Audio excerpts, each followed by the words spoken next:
That's right. See, all the beauty is on that side. We need that side of the screen. All the divas.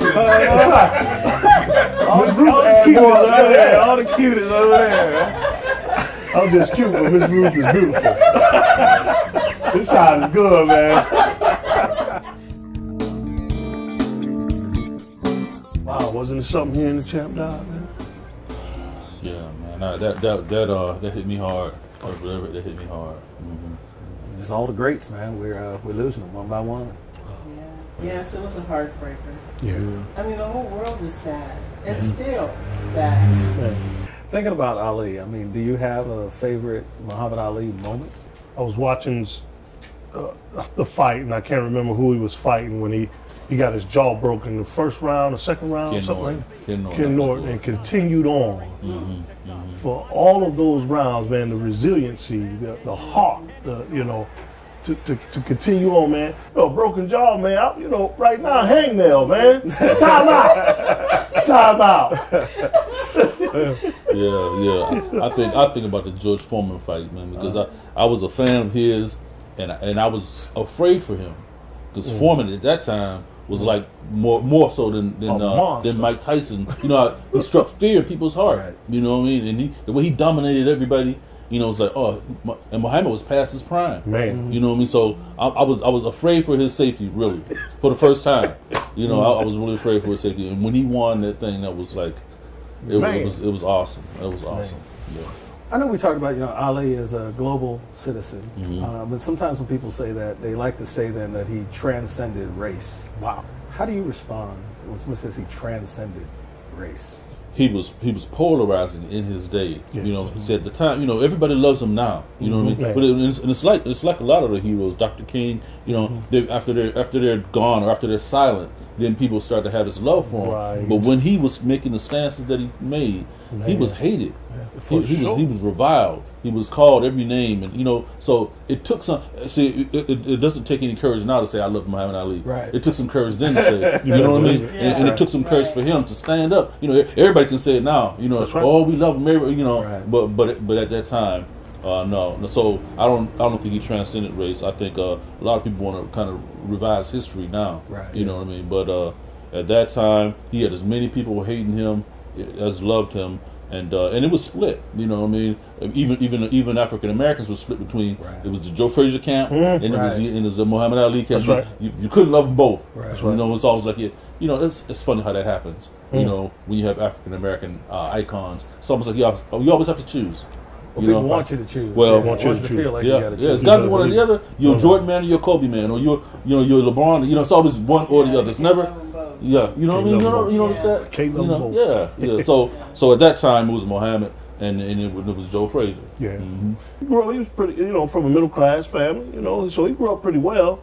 But to grow up and be as polarizing as he is, and the first boxer, I'm so pretty. He's too ugly to be the world champ. The world champ should be pretty like me. And how do you correlate a pretty boxer? Right. How do you even explain that a pretty boxer? But he had all of that. He was savvy. He was smart. He had wisdom. He was a marketer. He was a marketer. He was a marketer. He was the first one. He tried to promote the fight. Yes, man. And he had such humor. He was funny. Yes, he was. I mean, he was so funny. Howard Cosell, he's like, Howard, you'd be no one without him. That's right. That's right. Howard one day, he looked at him, he said, Howard, you sure used a lot of big words. Yeah. And he lifted his toupee out. Oh my gosh. He had such a sense of humor. You're being extremely truculent. Whatever truculent means, if that's good, I'm that. He marketed himself. He turned trash talk into an art form. To prove that I am great. And if he want to go to heaven, I'll get him in 7. He'll be in a worse of fix if I cut it to 6. And if he keeps talking jive, I'll cut it to 5. It was not acceptable. Now, we take it for granted people trash talk. Right. But it was not acceptable at the time that he did it. No, not at all. So he was a pioneer. You know what I mean? He was on so many different levels. Very competitive. He just was. And even in his Parkinson's, he was never ashamed of it. No. He was really somebody. No. I was talking earlier about how long his heart beat, continued after he unplugged the ventilator, as well as Parkinson.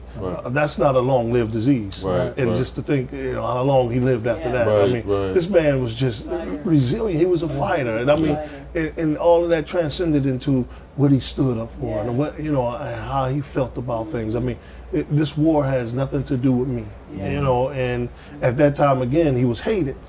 But now, we can all get behind it now. Everybody love him now. And it's going to continue on. It's 2016. And it's going to continue on for years and years. And it's something how that happens, 50 years after a person, what I mean? Now he's the greatest ever. I know they said, this is going to make something you were saying before about revising history, that it's often easier to build a monument than it is a movement. We like our That's heroes gone and dead. Yes. But I tell you what, there is a great center there in Louisville. I don't know if you've had a chance to go to it, the Muhammad Ali Center and Museum.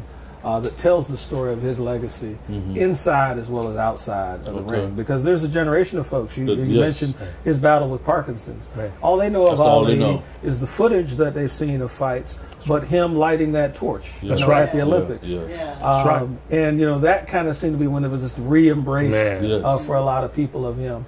But such a rich story, a rich life that he lived. So he was a guy that I think capitalized on his celebrity. He knew who he was and what he meant to the world, but he didn't just use it to enrich his own self. You know what I mean? And that, to me, that's what separates him from a lot of these modern day guys. That's right. That it was all about them. It's all about their brand. But for him, it was about the people. So when he said he was the greatest, he wasn't convinced at the time that he was the greatest, or was he convinced at the time he was the greatest? I am the greatest. I think he believed it. He did? I think he believed it, but it's also a marketing thing. Yes, it was. Yeah. So as many people paid to come see him lose, it's paid to come see him win, but they paid to come see him, and that's all that really matters. That's all that matters. One thing that stands out to me too, every time you hear one of his children speak of him, that's a testament of who he was. Your children speak highly of you. That's the greatest. Man, that's the greatest feeling in the world. So often what we see is just what's on camera. Right. They see you when the camera's not around. Man. Kudos to his wife. Yeah. Because she understood him, and she was just very good to him. Right, she was, and both of them. Yeah, and it's something to fulfill that role of a caretaker. Absolutely. People always thoughts and prayers are with the person that's ill, but that caretaker needs some thoughts and prayers too, because that's more than a notion. Absolutely. That's for sure. That's more than a notion. That's for sure.